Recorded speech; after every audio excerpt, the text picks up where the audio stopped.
Hello, Kansas and Western fans. It's time for another episode of Viewer Questions.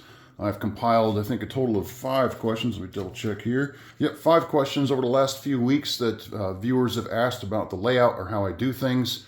I think this is maybe my 4th time doing these, and these are always interesting because you never know what somebody might ask or what answer I might come up with. Sometimes I've been kind of surprised with answering some of these questions. Anyway, let's get to it.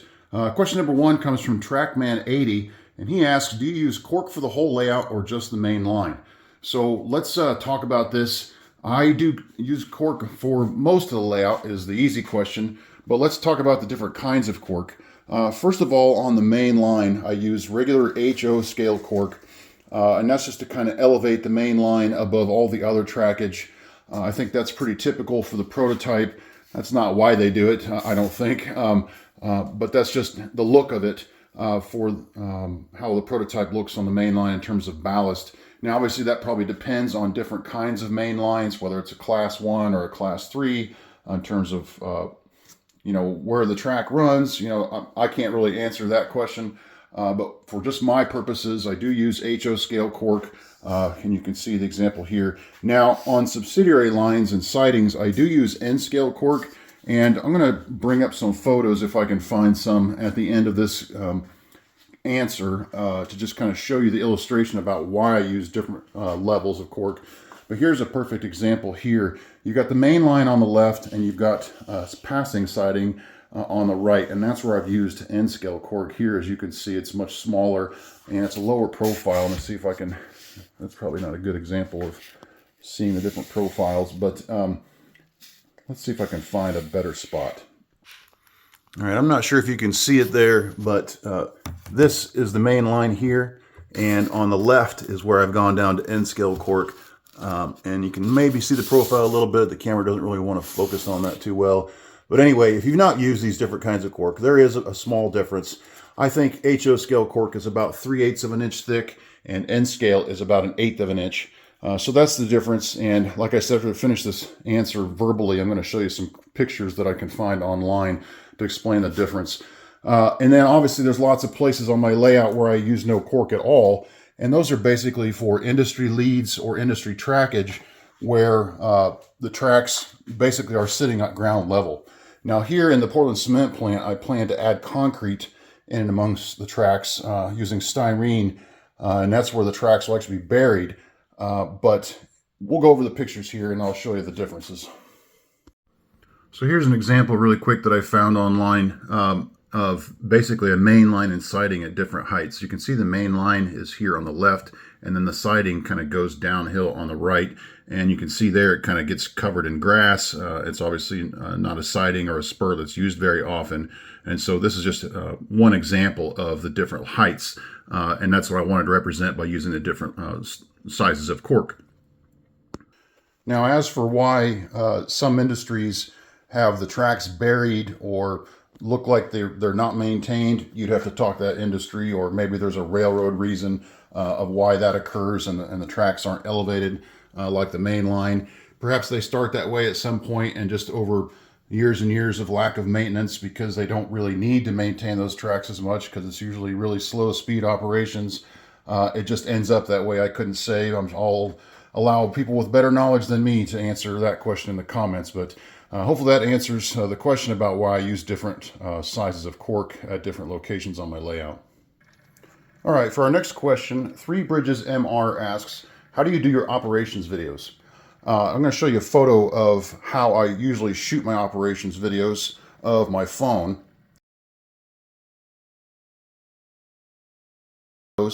Now, I do follow a process. It's not terribly complex, and it's really not that detailed. I don't use any kind of switch plan or anything like that. I generally just come up with it in my head. But early on, when I was still building bench work and laying track, it was enough just to run a train through a newly built scene's track work to show that the track works. But since I've pretty much finished all my track laying, I decided it'd be better to carry out an actual railroad type operation that makes sense, and that also illustrates how my railroad and its many industries and yards work and interact with each other. So here's my process. At least a week before I shoot the video, I decide on a particular operation, scene, train, or even car type that I want to focus on. I've done several videos where I follow a single car throughout a day's operation as it kind of traverses the layout, for an example. Next, I decide how I want to feature the above option, and then I write a rough script which includes staging cars and trains at particular locations to save time. The script is pretty simple, just some basic information about what kind of train, locomotive, or cars to start where and where they will go and what they will do when they arrive. And that's just so as I'm recording, I'm not getting distracted by making sure things are where they need to be and where they need to end up, making sure tracks are clear, turnouts thrown, things like that. Finally, I carry out the operation. Given that I use my phone primarily as a video camera, as I operate the trains, usually slowly, I try to determine the best spots to set my phone in order to catch the action. My phone has a pause recording function, which is extremely helpful because it allows me to edit on the fly. I don't know if many video cameras have that, but the one that I bought for recording, and I'll show you what that looks like here. This is just a Vivitar 4K handy cam. I think it cost me maybe $100 at Best Buy, plus the stand. I used that for the first time, realized it didn't have a pause recording function, and it became a real headache to shoot an operation because I'd constantly have to stop the video, make a switch, move the camera around, whatever, and I ended up having, I don't know, 30 different videos I had to stitch together. So that became kind of a pain, so I just kind of went back to using my phone. So a lot of times when you see me running an operation, moving a train from one place to another, and then it stops, and then like at the end of a turnout, like say this locomotive here would move past this turnout, stop, and then back up, and you won't have seen me throw the switch at all. That's because I hit pause record and didn't move my phone. Like I'll just set it in place, and since the phone doesn't move, it can't see anything that's happened. It's seamless. And so that's definitely saved me hours and hours of editing footage, I'm sure, because I'm able to just pause recording and then just continue recording when I'm ready after throwing a switch or making a coupling between cars.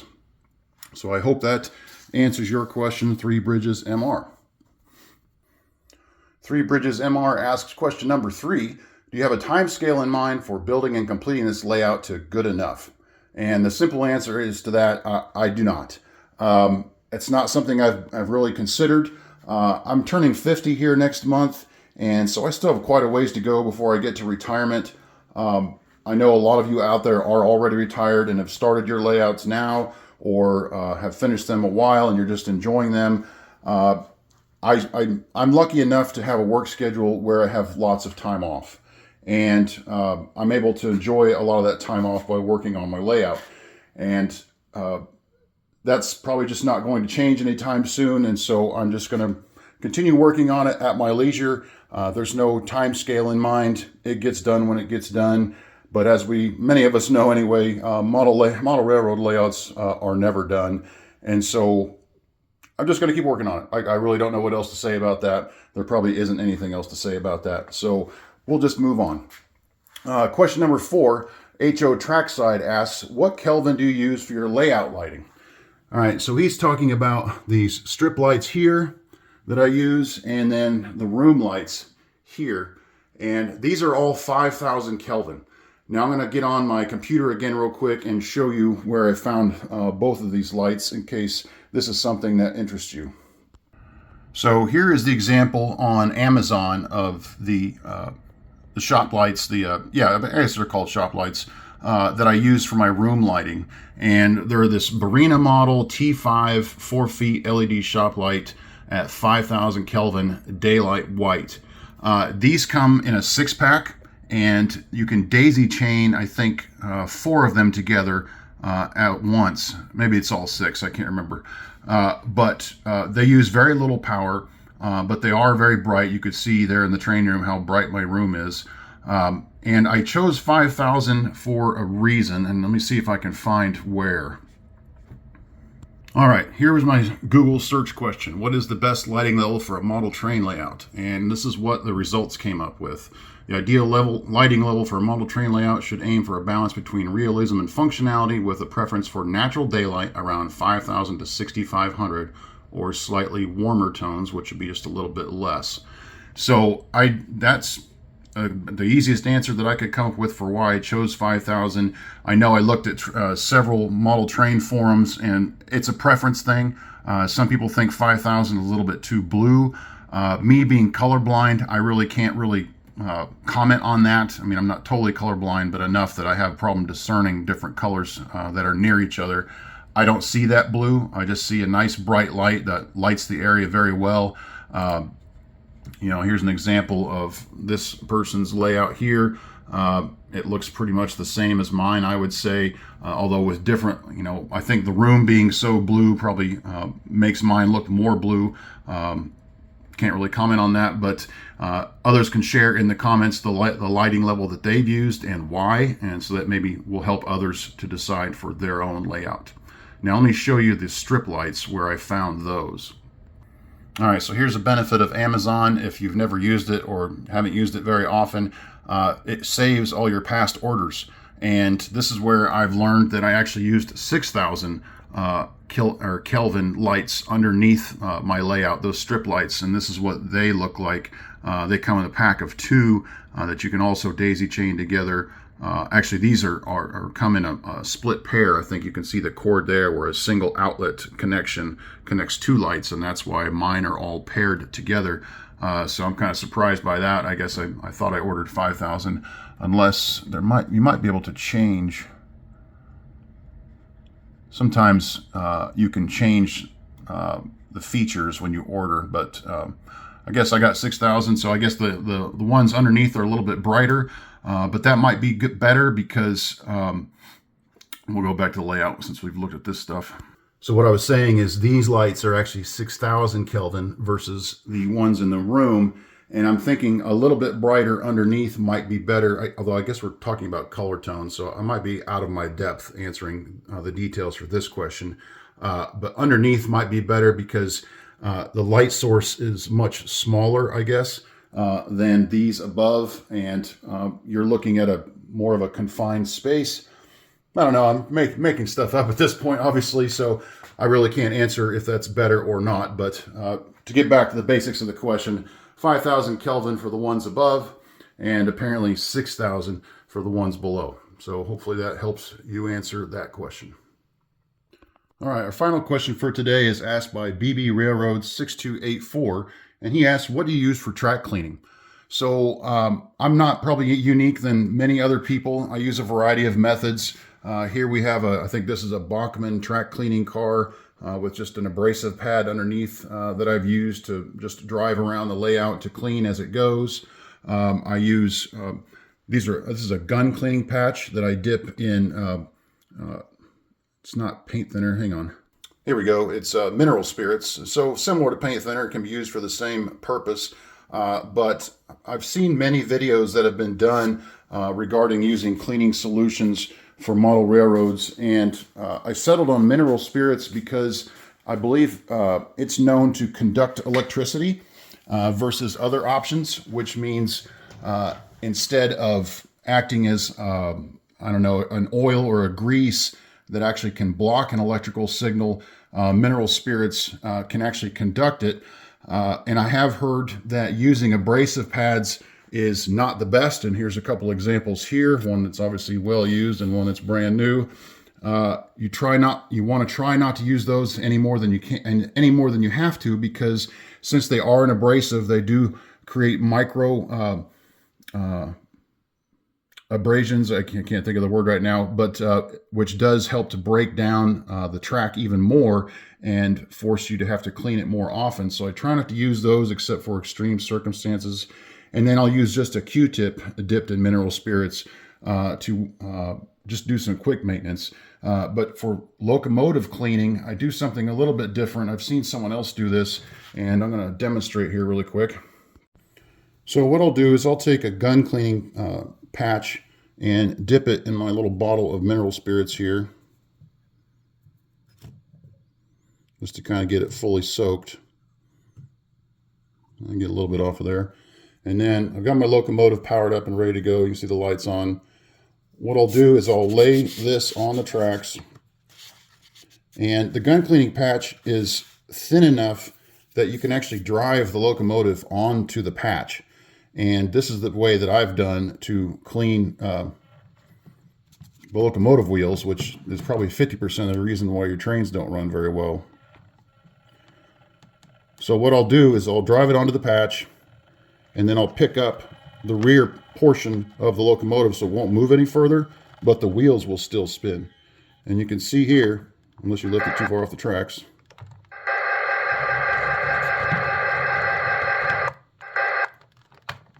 and it's kind of a hit or miss kind of a thing.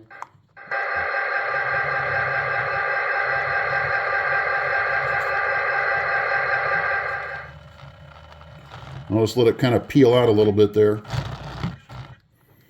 And then once I remove the locomotive,